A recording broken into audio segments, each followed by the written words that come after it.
سکون لینے کے لیے نبی علیہ الصلوۃ والسلام باغ کے اندر کنویں کی منڈیر پر اس طرح تشریف فرما ہوئے، اور حضرت ابو موسیٰ اشعری رضی اللہ تعالیٰ عنہ نبی علیہ الصلوۃ والسلام کے صحابی ہیں، فرماتے ہیں میں نے ایک بات کا ارادہ کیا، میں نے کہا کہ آج کا دن میں نبی علیہ الصلوۃ والسلام کے ساتھ گزاروں گا، آج کہیں نہیں جاؤں گا۔ مسجد میں تشریف لائے، وہاں صحابہ کرام سے پوچھا کہ نبی علیہ الصلوۃ والسلام کہاں ہے؟ تو صحابہ کرام نے بتایا کہ وہ باغ کے اندر تشریف لے گئے ہیں۔ تو نبی علیہ الصلوۃ والسلام کے پاس پہنچے، آپ علیہ الصلوۃ والسلام نے فرمایا کہ تم ایسے کرو، دروازے پہ کھڑے ہو جاؤ، جو بھی اندر آئے جب تک میں اجازت نہ دوں کسی کو اندر آنے کی اجازت نہ دینا، جب تک میں کہوں نہ۔ فرمایا اللہ کے نبی جیسے آپ کا حکم۔ نبی علیہ الصلوۃ والسلام اس طرح تشریف فرما ہوئے، حضرت ابو موسیٰ اشعری رضی اللہ تعالیٰ عنہ دروازے پہ جا کر کھڑے ہو گئے۔ اس وقت بغداد کے بھی دروازے ہوا کرتے تھے، شہروں کے بھی دروازے ہوا کرتے تھے، محلوں کے گاؤں کا بھی دروازہ ہوا کرتا تھا، جو پرانے لوگ جانتے ہیں۔ جیسے لاہور کے اندر ابھی ہم دیکھتے ہیں کوئی لاہوری گیٹ ہے، پارٹی گیٹ ہے، اس طرح اس وقت دروازے ہوتے تھے۔ تو خیر میں نے سمجھانے کے لیے بات عرض کی، تو فرماتی ہے کہ میں دروازے پہ کھڑا، حضرت ابوبکر صدیق رضی اللہ تعالیٰ عنہ سب سے پہلے تشریف لائے۔ کوئی اور صحابی بھی تو آ سکتے تھے، لیکن حضرت صدیق اکبر رضی اللہ تعالیٰ عنہ تشریف لائے۔ آ کر پوچھا کہ کس غرض سے تشریف لائے؟ فرمایا کہ نبی علیہ الصلوۃ والسلام کی خدمت میں حاضری دینی ہے۔ تو فرمایا کہ اللہ کے نبی علیہ السلام نے فرمایا ہے کہ مجھ سے اجازت لینا۔ فرمایا جی پوچھو۔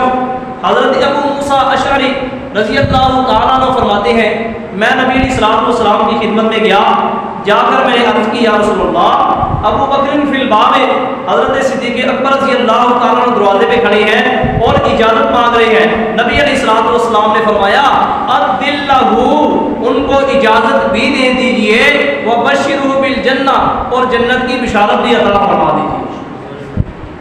اجازت بھی دے دیجئے اور جنت کی بشارت بھی عطا فرما دیجئے۔ حضرت سیدنا صدیق اکبر رضی اللہ تعالیٰ عنہ تشریف لائے اور آ کر نبی علیہ السلام کو جس حالت میں دیکھا کہ تشریف فرما ہے، آ کر دائیں طرف اسی حالت میں تشریف فرما ہو گئے۔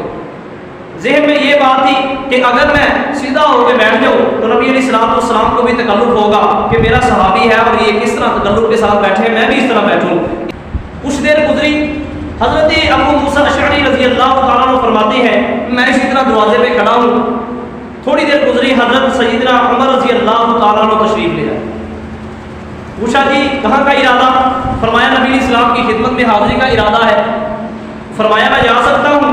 کہا جی نہیں، نبی علیہ السلام والسلام نے فرمایا جو بھی آئی مجھ سے اجازت لو، اجازت کے بغیر اندر جانے کا داخلہ اندر کا جو ہے وہ آپ نہیں جا سکتے۔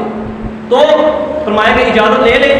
حضرت اشعری رضی اللہ تعالیٰ عنہ صحابی رسول فرماتے ہیں میں نبی علیہ السلام کی خدمت میں گیا، جا کر میں نے عرض کیا کہ عمر فی الباب، حضرت عمر رضی اللہ تعالیٰ عنہ دروازے میں موجود ہیں اور آپ سے اجازت طلب کرتے ہیں۔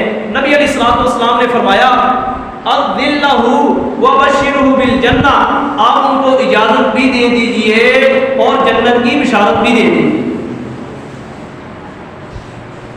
حضرت عمر رضی اللہ تعالیٰ عنہ اندر تشریف لائے۔